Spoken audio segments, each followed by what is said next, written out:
Surprise, surprise. Look what we found this morning when we got up.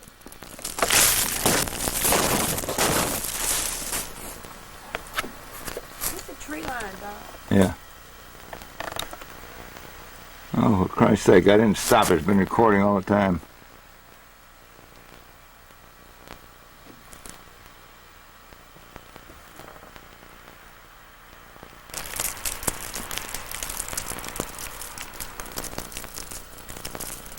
This is pasture across the street. Fortunately, the temperature is it's above freezing. I'm not sure what there's Miss Sarah. Good morning, Miss Sarah. Good morning, Mr. Doc. It's a winter wonderland.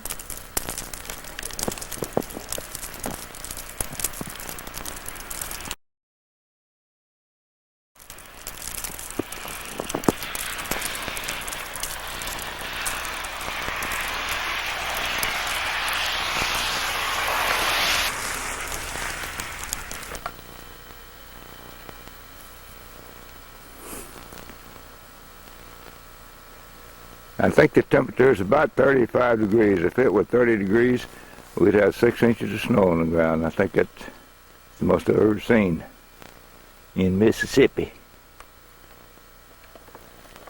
Here's Mother Nature's little Christmas wreath here.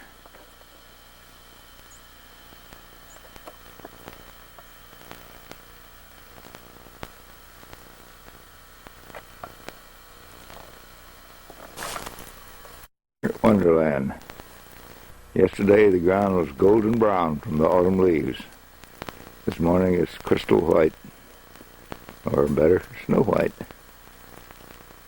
So the winter's chill, I guess you'd have to say. And there's a trail going up the hill.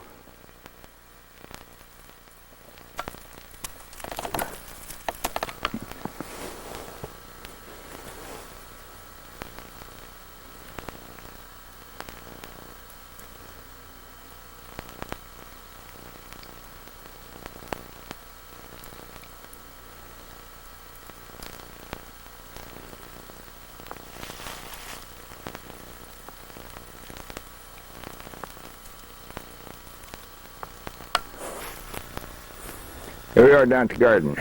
There's not many. Actually, there are turnip greens underneath that, and you can't see them. But this is the garden spot. No gardening today. We won't do any gardening today. I don't think so, Tim.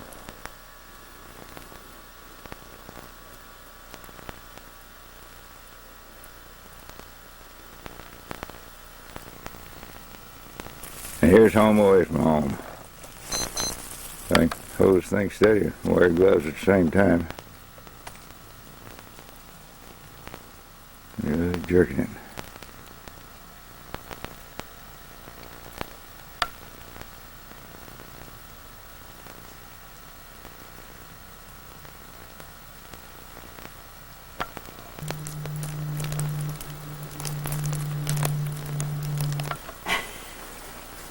I was standing inside the cabin, filming through the door, because the big old blobs of snow are hitting the camera, and I don't know what to do to it, and I hate to ruin it before I shoot the first full tape. We came up the cabin and we were stomping our feet to get the snow off, and the fish heard the racket, and they think it's time to eat, so I can hear them striking the surface down there. You can see about what the accumulation is by the snow on that rail there. Some of it's falling off. And it's really laying in the trees because it's very wet, heavy snow.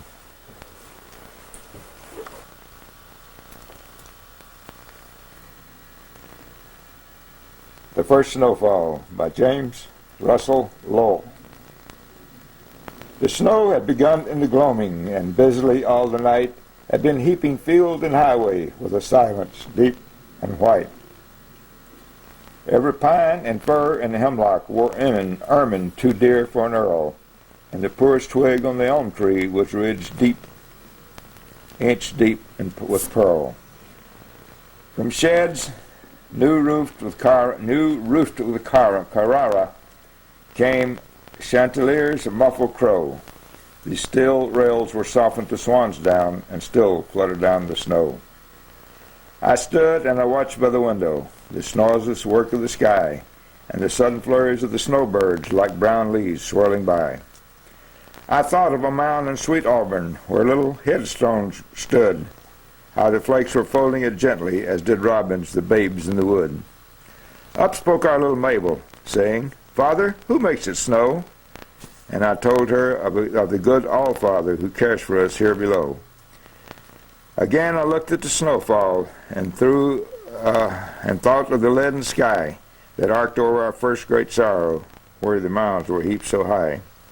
I remembered the gradual patience that fell from the clouds like snow, flake by flake, healing and hiding the scars that renewed our woe. And again to the child I whispered, "The snow that husheth all, darling, the merciful Father alone can make it fall." Then, with eyes that saw not, I kissed her, and she, kissing back, could not know that my kiss was given to her sister, folded close under deepening snow.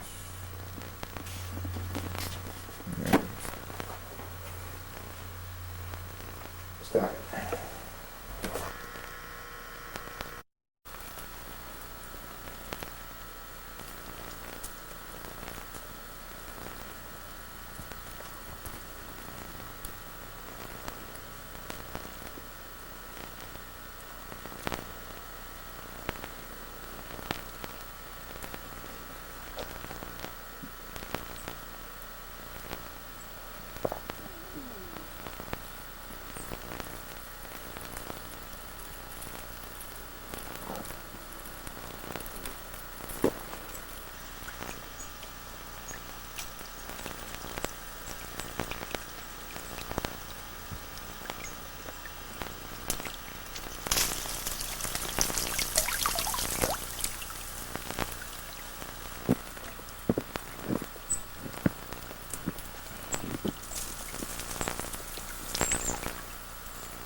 There's a blop there, I don't know where it's on there.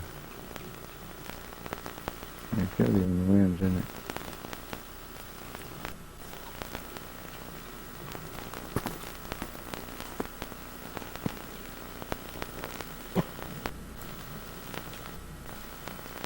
I'll try to get this bird box on the end of a post here to see how deep the snow is, and come around here and look at my mailbox. You see, I I was out here mowing yesterday. I was mulching leaves mostly, but if you can see here, I think my lenses have got water on them now. There's the lawnmower where I was mulching my the residue on my asparagus bed there. But we just came across the pasture, and there's at least 6 inches of snow. I'm gonna get a tape and measure it in a minute, but we've been down to the cabin and just come back.